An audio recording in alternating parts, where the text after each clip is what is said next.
অধ্যায় 2।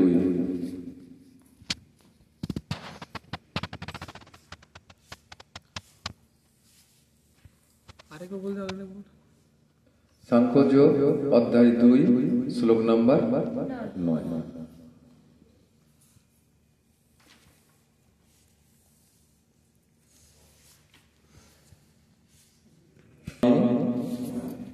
মম অপনুদাত যৎসোকম উচ্ছ্বসনম ইন্দ্রিয়ানাম অবাপ্য ভূম অসপত্তনম ঋদ্ধম রাজ্যম সুরানামপি চ আধিপত্যম। এটা আমরা পড়েছি আগে, যে আমার ইন্দ্রিয়গুলিকে শুকিয়ে দিচ্ছে যে শোক, তা দূর করার কোনো উপায় আমি খুঁজে পাচ্ছি না।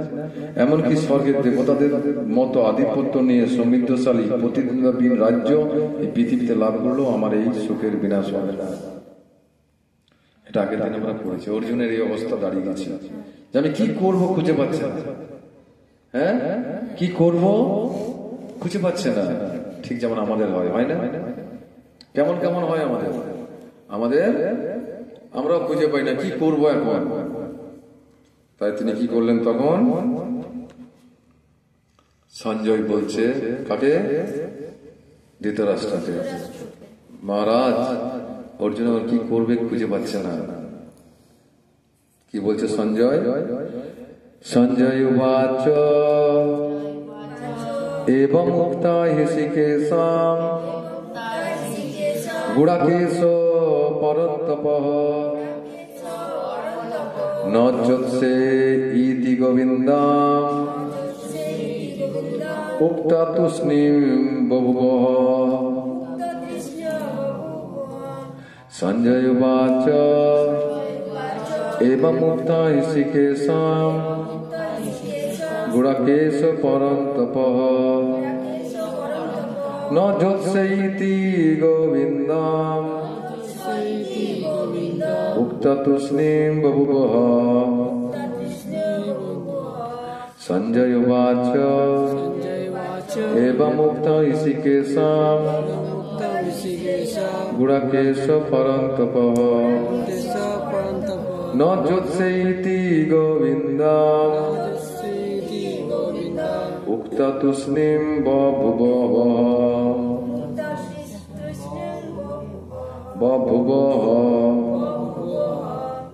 পড়ুন অনুবাদ।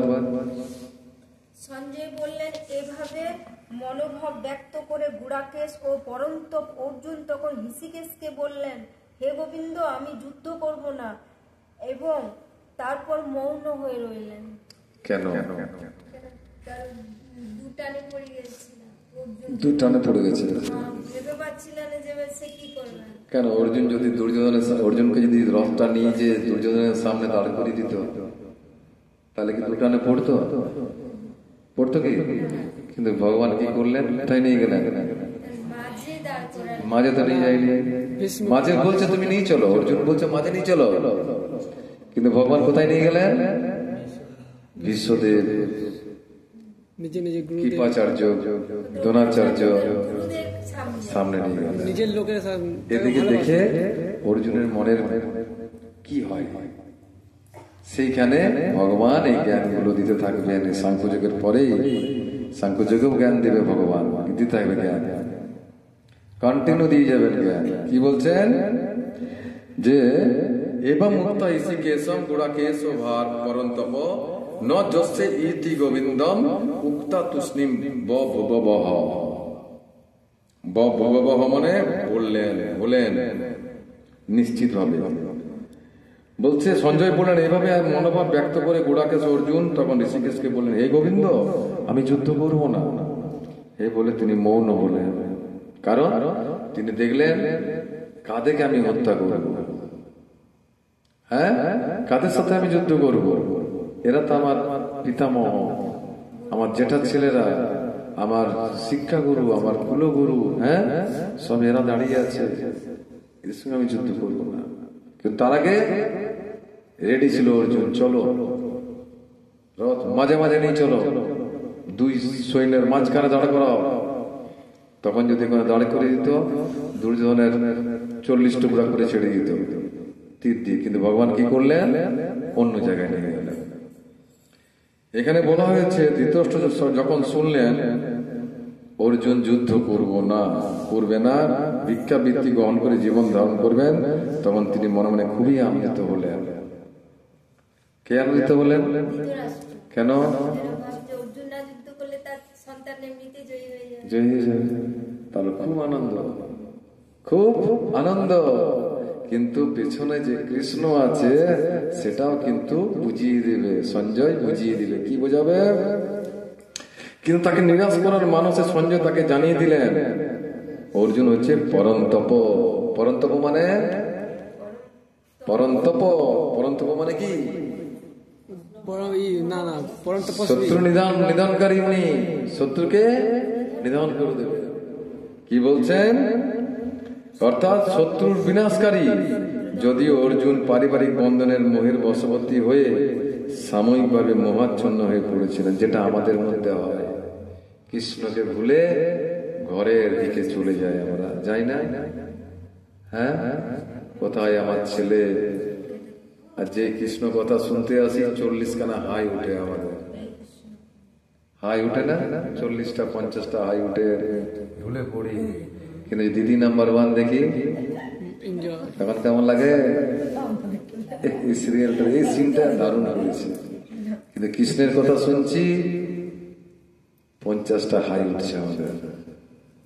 আলিশ থাকলে কৃষ্ণকে পাওয়া যাবে না মা, আলিশ থাকলে কৃষ্ণকে পাওয়া যাবে না। কেন? আলিশতাটাই হচ্ছে তমগুণ, আর তমগুণের দ্বারা গোবিন্দকে লাভ করা যাবে না। ঠিক থাকতে হবে, শুনতে হবে, এবং শুনলেও হবে না, কি করতে হবে? এটাকে বাস্তবায়িত করতে হবে। আর যেটা শুনে গেলাম আমাদের কাজে লাগাতে হবে। তাই কি বলছে যে পরন্তপ মানে কি? শত্রুর বিনাশকারী। যদিও অর্জুন পারিবারিক বন্ধনের মোহের বশবর্তী হয়ে সাময়িকভাবে মহাচ্ছন্নে পড়েছিলেন, কিন্তু তারপরে তিনি পরম গুরু ভগবান শ্রী কৃষ্ণের চরণে আত্মনিবেদন করে তার শিষ্যস্ত বরণ করেছিলেন।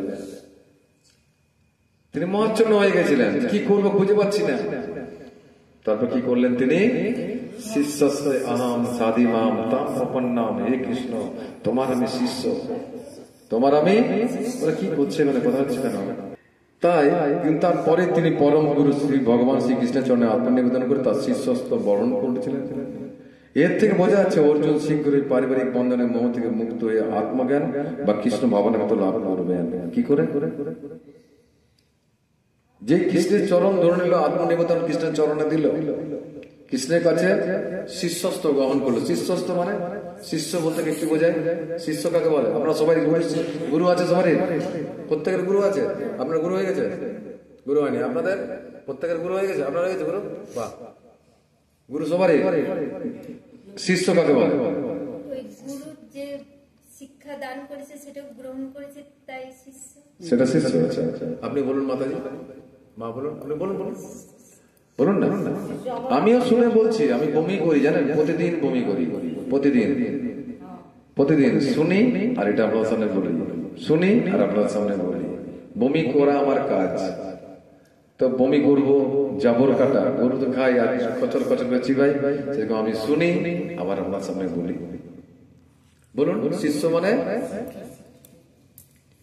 শিষ্য মানে কি বটে গো বলুন? আচ্ছা, গুরু দীক্ষা নিলে শিষ্য। আর মা ওইদিকে চশমা পরে আছে, দেখতে পাচ্ছি না কোথায় দেখাইনি। বলে যাকে শাসন করা যায়, যাকে শাসন করা যায় সেই হচ্ছে শিষ্য। সবারই গুরু হচ্ছে, গুরুর নির্দেশ আমরা পালন করছি, করেন? গুরু বলেছে মাছ মাংস খেতে, তাহলে কি করে পালন করছেন? আপনি খান না, ঠিক আছে, আপনি খান না। দাঁত আছে, ডায়াবেটিস আছে, কি আছে? ডায়াবেটিস আছে, সুগার আছে, তাহলে কৃষ্ণের জন্য খান না। আপনি তো একাদশী করেন, বাহ, তবে ঠিক আছে, খুব সুন্দর। আপনারা সবারই গুরু আছে, কিন্তু গুরুর কথা আপনারা শুনেন না, তাহলে কেমন শিষ্য? কারণ কৃষ্ণেরই প্রতিনিধি হচ্ছে গুরুদেব। কার প্রতিনিধি? কৃষ্ণের প্রতিনিধি হচ্ছে গুরুদেব। তার মানে কৃষ্ণ যেটা বলতে চাইছে সেটাই গুরুদেব আমাদেরকে বলে দিচ্ছে। আর গুরুদেব যেটা বলছি আমরা, আমাদেরকে বলছে, সেটা যদি আমরা পালন না করি তাহলে আমাদের কেমন অবস্থা হবে? অর্জুনের মতো অবস্থা হয়ে যাবে। কি করবো খুঁজে পাবো না, সবসময় আমরা টেনশনে থাকবো, হ্যাঁ কি না? ঠিক বলছি? প্রভুপাদ সেইভাবে লিখে দিয়েছেন এখানে। কি বলছেন? আমাদের অর্জুন বলছেন যে আমি কৃষ্ণের চরণ ধরার, কৃষ্ণের চরণে নিবেদন করার ফলে এই যে সময়টা চলছে সে সময়টা কেটে যাচ্ছে। কৃষ্ণ তো এখন নেই, কৃষ্ণের প্রতিনিধি আছে কে? গুরুদেব।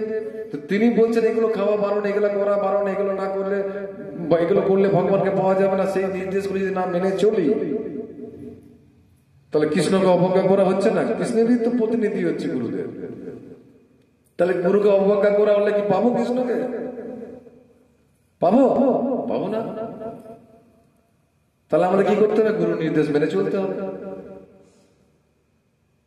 হ্যাঁ হ্যাঁ কি না? তাই এখানে বলছে যখনই ভগবানের শ্রী চরণে অর্জুন আত্মনিবেদন করলেন, আত্মসমর্পণ করলেন, তখন তিনি কি করলেন? আত্মনিবেদন করে তার শিষ্যত্ব বরণ করেছিলেন। এর থেকে বোঝা যায় অর্জুন শীঘ্রই পারিবারিক বন্ধনের মোহ থেকে মুক্ত হয়ে আত্মজ্ঞান বা কৃষ্ণ ভাবনামৃত লাভ করবেন এবং ভগবানের নির্দেশে সেই যুদ্ধে রত হয়ে নির্মম ভাবে শত্রু সংহার করবেন। এভাবে ক্ষণস্থায়ী যে আশার আনন্দে ধৃতরাষ্ট্রের বুক ভরে উঠেছিল তা চিরেই অন্তর্হিত হলো। সঞ্জয় ধৃতরাষ্ট্রকে বলে দিলেন, চিন্তা করো না, হাসবার কোনো কারণই নাই, কারণ অর্জুন হচ্ছে পরম তপ, আর তার পিছনে বসে আছে কে? সামনে কে বসে আছে? ভগবান। হ্যাঁ, ও যদি ভুল করে ভগবান ঠিক জায়গায় নিয়ে যাবে, কারণ ভগবানের শ্রী চরণে অর্জুন আত্মনিবেদন করেছে। আত্মনিবেদন যদি করি, আমরাও গুরুদেবের চরণে সেভাবে আত্মনিবেদন করি, আমাদের যতই খারাপ সময় আসুক গুরু মহারাজ আমাদেরকে ঠিক ঠিক জায়গায় নিয়ে যেয়ে আমাদেরকে ঠিক পথে পরিচালিত করবেন। তাছাড়া হবে আমরা পারবো? নিজের মন গড়া করতে পারবে? হ্যাঁ, তাই শিব কি করেছেন? পঞ্চমুখে রাম নাম গান ত্রিপুরারি, 5টা মুখ চাইছে ভগবানের কাছে। একটা মুখে আমার হচ্ছে না,